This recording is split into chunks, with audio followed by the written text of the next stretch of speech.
नमस्कार। आज मैं फिर आपके सामने अपराध की एक और घटना लेकर आया हूँ। आज के अपराध की घटना भी हालिया है।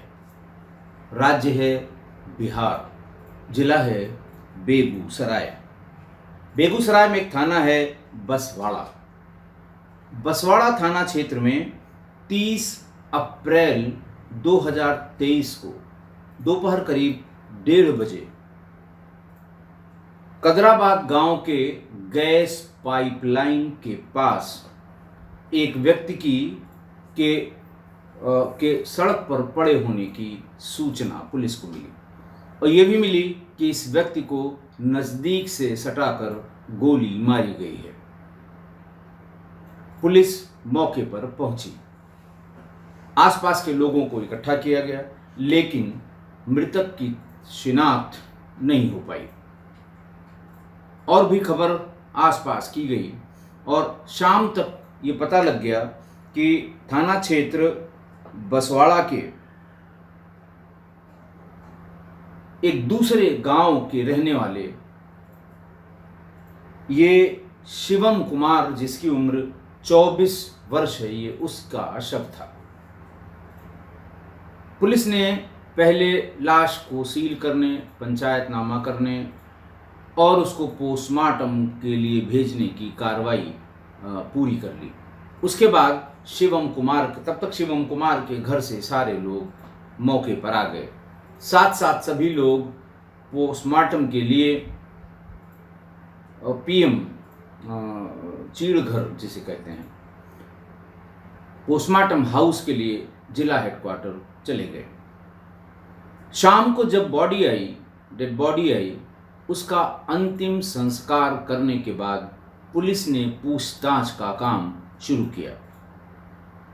पुलिस गांव में पहुंची। गांव पूरा इकट्ठा था। किसी की समझ में नहीं आ रहा था कि शिवम की किससे दुश्मनी हो सकती है, जिसने उसे इस तरह से बीच सड़क पर गोली मारी।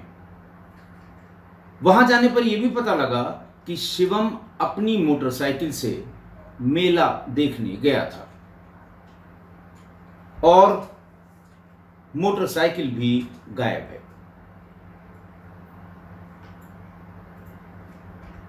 पुलिस ने इसको प्राइमा फेसी लूट का मामला समझा कि मोटरसाइकिल को लूटने के लिए किसी ने शिवम को गोली मारी और उसकी मोटरसाइकिल लेकर फरार हो गया। रोना धोना घर में मचा हुआ था। हाल की ही उसकी शादी थी। उसकी पत्नी चांदनी कुमारी, उसका रो रो कर बुरा हाल था। छोटे भाई शुभम कुमार की भी हालत कमोबेश ऐसी ही थी। माँ बाप की हालत का बयान नहीं किया जा सकता। पुलिस ने शातिर चोरों, लुटेरों, ऑटो लिफ्टर्स, इन सब की सूची बनाकर एक एक को खटखटाना शुरू किया, लेकिन 10 दिन तक कुछ भी पता नहीं लगा। इसी बीच गांव से ही सूचना आई कि 13वीं के बाद मृतक शिवम कुमार की पत्नी चांदनी के चेहरे पर शिकन नहीं है और उसका भाई शुभम कुमार घर पे ये कहते हुए सुना गया कि गांव के फला लोगों में, जिसमें बड़े भाई की मृत्यु हुई और उसकी पत्नी की शादी छोटे भाई से कर दी गई। ये सूचना इम्पोर्टेंट भी थी, गंभीर भी थी। इस गंभीर सूचना के बाद पुलिस मृतक शिवम कुमार के भाई शुभम कुमार, जिसकी उम्र 21 वर्ष थी, उसको थाने पर ले आई। एकदम से ये पूछना कि ऐसा कैसे हुआ और फलाना हुआ ढिकाना हुआ, उससे ये पूछा गया कि भाई अब तुम ही कुछ प्रकाश डालो कि इसकी हत्या कौन कर सकता है। बातचीत करते करते ये भी बात आई कि भाई वो तो बेचारी अभी साल भर पहले की शादी है, विधवा हो गई, बच्चे भी नहीं हैं, उसका क्या होगा। लेकिन भाई उसका, जो मृतक का भाई था शुभम कुमार, वो टस से मस नहीं हुआ। दिन भर कभी इंस्पेक्टर ने बात की, कभी सब इंस्पेक्टर ने बात की, कभी थाने के और लोगों ने बात की, लेकिन कुछ बहुत बात पता लगी नहीं। फिर वही एक चीज़ जो शुरू होती है कि अच्छा ये बताओ उस दिन तुम्हारी दिन भर की दिनचर्या क्या थी, कितने बजे उठे, उठने के बाद क्या किया, नहाया कब, खाया कब, किसने बनाया, कब निकले, किस गाड़ी से निकले, भाई उस समय कहाँ था, भाई कब निकला। जब यही सवाल कई बार रिपीट किए गए तो हर सवाल के जवाब में विरोधाभास आने लगा। कितने बजे निकले, भाई कहाँ था और कहाँ पहुँचे, जब ये बात पूछी जाती थी तो वो कहीं न कोई गलती कर बैठता था। पुलिस की ये प्राइमा फेसी बात समझ में आ गई कि इसे कुछ न कुछ पता है और ये जानबूझकर बताना नहीं चाहता। बस पुलिस फिर अपनी, मतलब उसकी भी एक सीमा होती है धैर्य की। पुलिस का धैर्य टूटा, पुलिस अपनी औकात पर आ गई। सांस्कृतिक कार्यक्रम पुलिस का शुरू हुआ। थोड़ी देर तक तो ये लगा कि शायद इसे कोई जानकारी नहीं है, क्योंकि तमाम वाद्य यंत्रों के बाद भी संगीत के जो सुर उसके मुंह से निकलने चाहिए थे वो नहीं निकल रहे थे। फिर थोड़ा और सांस्कृतिक कार्यक्रम आगे बढ़ाया गया। एक लिमिट के बाद उसने कहा अब रुक जाइए, मैं सब बताता हूं।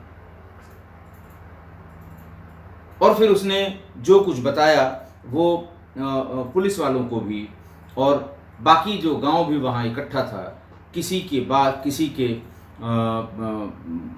के दिमाग में ये बात कभी सपने में भी नहीं आई होगी। उसने ये बताया कि जैसे ही शादी होकर हमारी भाभी और भाई घर में आए, 4-6 दिन भाई साहब भी घर पे ही रहे, उसके बाद फिर वो काम धंधे के सिलसिले में बाहर जाने लगे। तब मुझे भाभी से पहली बार अच्छे से मिलने का मौका मिला। पहले हंसी मजाक से शुरू हुआ और धीरे धीरे बस दोनों लोगों को भाई के बाहर जाने का इंतजार रहता था। 6 महीने बीतते बीतते हमारी और भाभी के संबंध हो गए। फिर मैंने जिद करनी शुरू की कि भाभी मैं आपसे शादी करूंगा। भाभी ने 2 टूक मना कर दिया कि एक ही घर में एक औरत के 2 खसम नहीं हो सकते, 2 पति नहीं हो सकते, लिहाजा हमें किसी एक के साथ रहना है। फिलहाल जिससे शादी हुई है मैं उसी के साथ हूं, लेकिन अगर तुम्हारे अंदर ये बार बार आ रहा है कि हमें शादी करनी है तो पहले भाई को अपने रास्ते से हटा दो। छोटा भाई शुभम कुमार, उसने जैसे वो कहते हैं ना कि मार्केट वैल्यू, क्राइम की मार्केट वैल्यू के, अगर मैं अपने भाई को रास्ते से हटाऊंगा तो फिर हमें क्या फायदा, क्या नुकसान होगा, आसपास प्रचलन में क्या है। धीरे धीरे 3-4 ऐसे एग्जाम्पल अपने गांव और पास के गांव के वो ले आया, जिसमें बड़े भाई की मृत्यु के बाद उसकी पत्नी की शादी छोटे भाई से घर वालों ने भी और लड़की वालों ने भी करा दी थी। उसने ये बात अपनी भाभी चांदनी कुमारी को बताई कि बिल्कुल ठीक तुमने कहा, अब कोई ऐसा रास्ता निकालूंगा जिसमें किसी को कोई शक न हो। भैया के रास्ते से हटते ही तुम्हारे घर वाले भी और हमारे घर वाले भी इज्जत प्रतिष्ठा बचाने के लिए हमारी तुम्हारी शादी कर देंगे। मुझे मेरी मुंह मांगी मुराद मिल जाएगी और तुम्हें भी भैया से छुटकारा मिल जाएगा। और वो पशुपेश कि घर में एक औरत के दो खसम नहीं हो सकते। बात तय हो गई। फिर उसे अकेले इस काम को करने में थोड़ी सी झिझक हो रही थी। उसने अपने दोस्त राज किशोर को इस काम के लिए तैयार किया और ये कहा कि जब मैं भैया को घर से लेके किसी काम के लिए निकलूंगा तो तुमको खबर कर दूंगा। तुम कादराबाद के पास जो गांव है, गैस पाइपलाइन के पास जहां मोड़ है, वहीं इंतजार करना। मोटरसाइकिल मैं चलाऊंगा, मैं वहीं पर मोटरसाइकिल धीमी कर दूंगा और वहीं पर भाई का काम तमाम कर देना। मोटरसाइकिल भी लेकर भाग जाना ताकि पुलिस इसको 100% लूट का मामला समझे। हमारे ऊपर कोई शक नहीं होगा, तुम्हें कोई पकड़ नहीं सकता, कोई जानता नहीं है और हमारा काम बन जाएगा। धीरे धीरे इस काम को मैच्योर किया और इसकी तलाश करता रहा कि कैसे इस ये जो प्लान बना है इसको एग्जीक्यूट कैसे कराया जाए। इसी बीच में गांव में मेला लगा।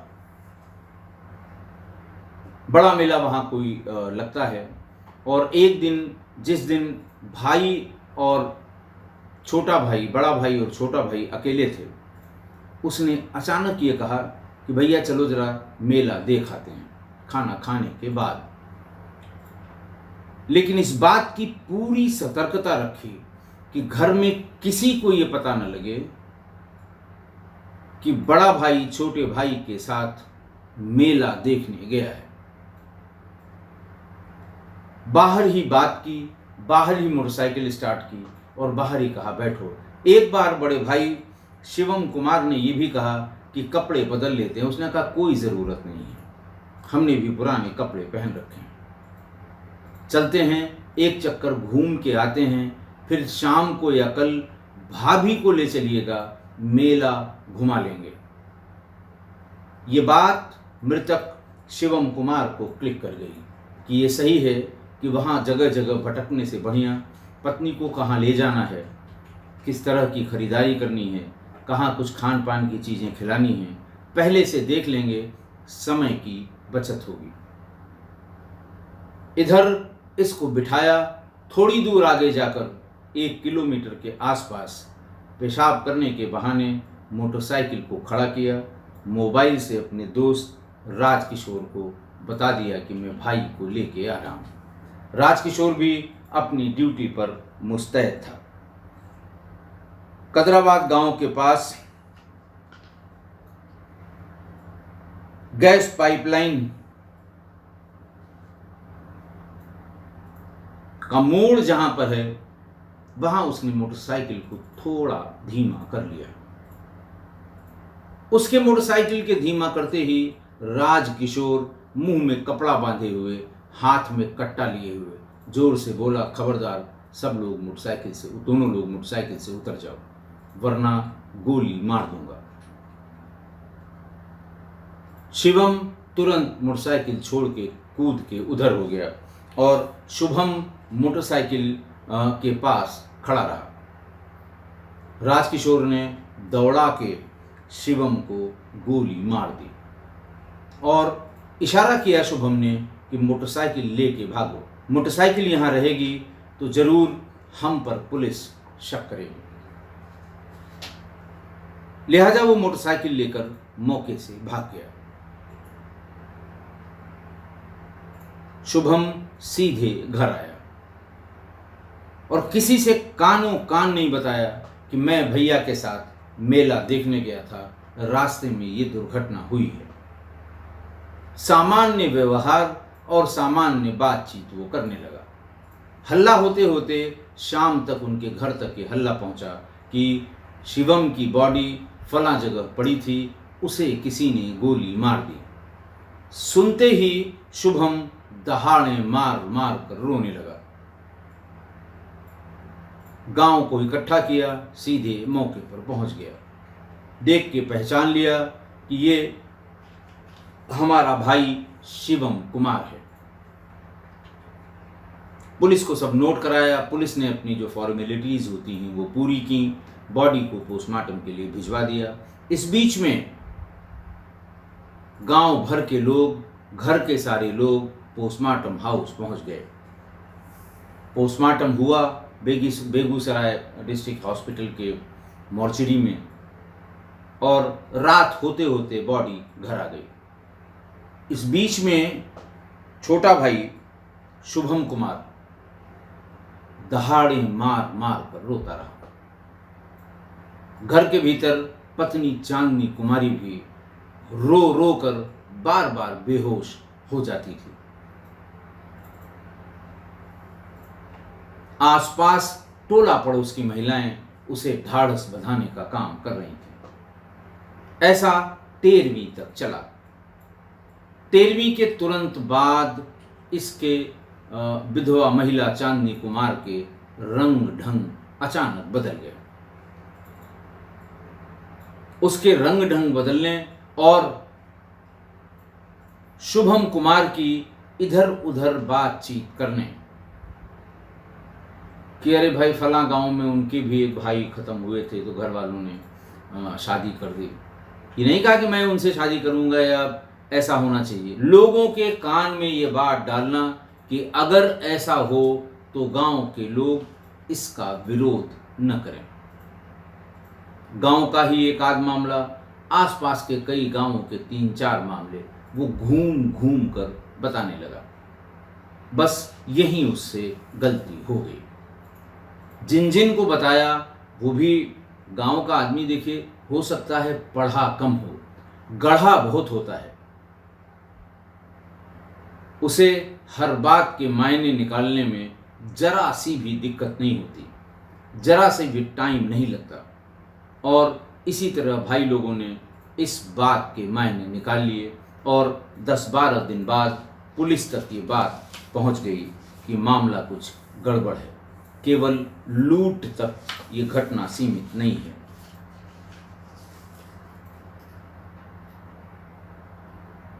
तब शुभम को थाने पर बुलाया गया और थाने पर ये सारी कार्रवाई की गई। शुभम, उनकी पत्नी, उसकी भाभी चांदनी कुमारी और राजकिशोर, इन तीनों को पुलिस ने गिरफ्तार किया और इन्हें जेल भेज दिया। क्योंकि जब हत्या करके भाई, छोटा भाई आया था तो उसने सबसे पहले अपनी भाभी चांदनी कुमारी को बताया था और ये कहा था कि भाभी अब तो मिठाई खिला दीजिए, अब हमारे रास्ते का कांटा खत्म और हम तुम्हें एक साथ रहेंगे।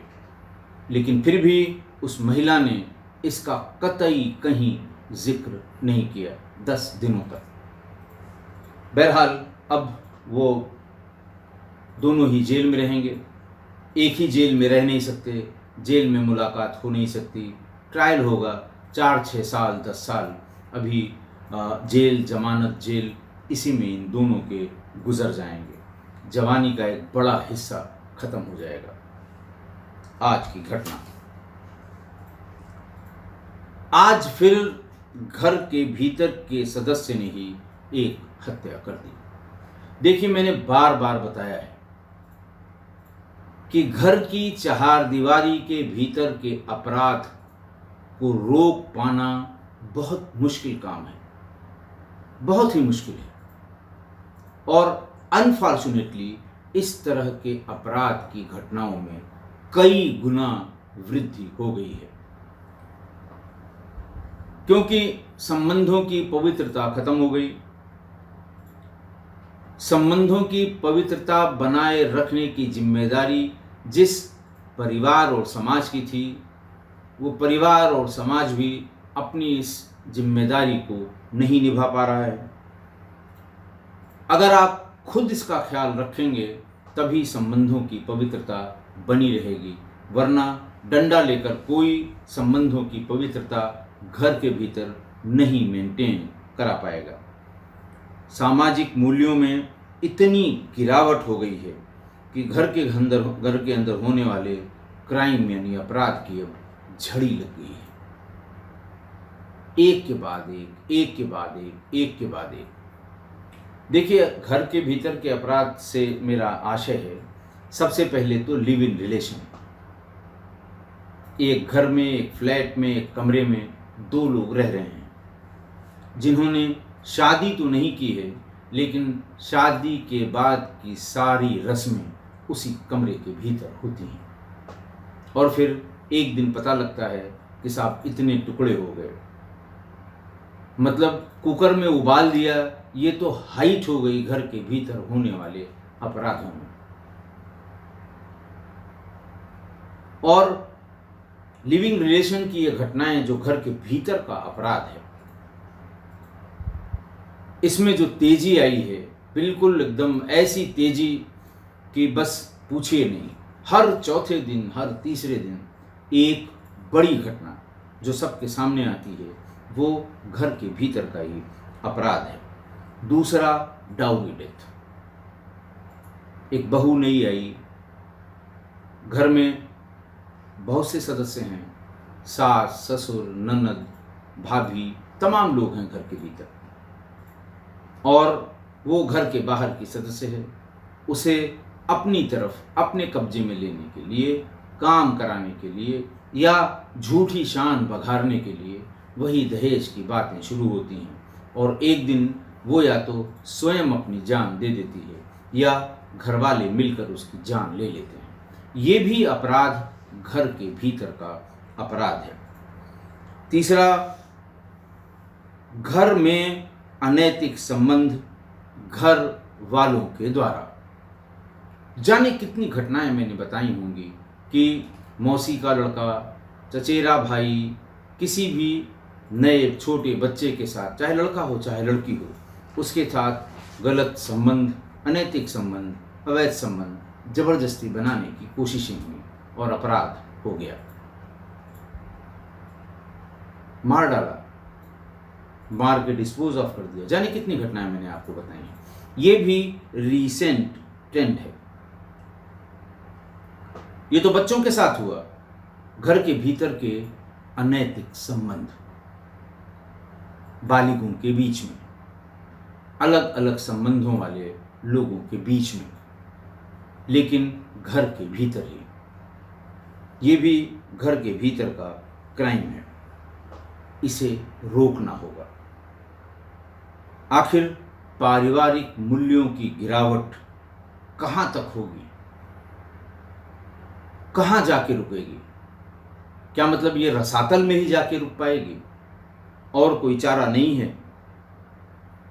परिवार को इन मूल्यों पर ध्यान देना होगा, पर समाज को भी कुछ कठोर नियम अपने लिए कानून से इतर बनाने पड़ेंगे, जो गैर कानूनी ना हो, बनाने पड़ेंगे, ताकि घर के भीतर से उपजे अपराध और उनके कारणों को रोका जा सके। बहुत ज़रूरी है। हम भी रोज रोज ऐसे अपराध सुन के आजिज़ आ गए हैं, परेशान हो गए हैं। आशा है आप मेरी इस बात से सहमत होंगे। आज के लिए इतना ही। बहुत बहुत धन्यवाद।